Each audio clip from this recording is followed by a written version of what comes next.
Hi all, welcome back. Today I am sharing how you can make fabric conditioner at home. Most of us have hard water at home, and so it has become very important to use fabric conditioner.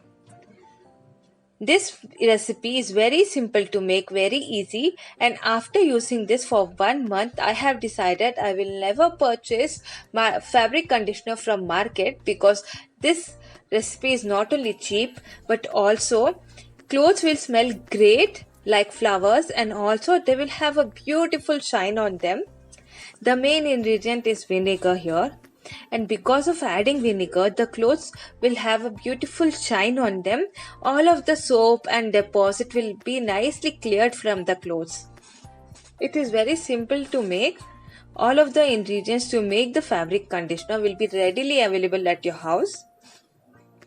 So simple to make. I think everybody should definitely give it a try. And once you try it, I'm sure everybody will love it. So let me show you how I made this. For this I am going to take 100 ml of water. This is tap water. I'm going to add this in a bottle. I am repurposing a bottle which I had. 100 ml of water, and into this I will be adding 50 ml of vinegar. 1 cup of water, half cup of vinegar. And also I am going to add 25 ml of hair conditioner we use on hair. I am using Dove conditioner. You can use any conditioner which you normally use. So 1 cup water, half cup vinegar, 1/4 cup of conditioner. These are the standard measurements. You can double the quantity and you can make more of fabric conditioner. It is up to your choice. Because of adding conditioner, your clothes will smell so beautiful. They won't smell like vinegar.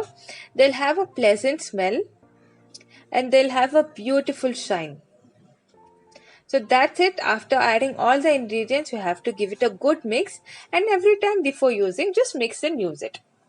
That's it. Your DIY fabric conditioner is ready. I hope you enjoyed watching today's video. If yes, do give this video a thumbs up. Thank you for watching. Bye guys.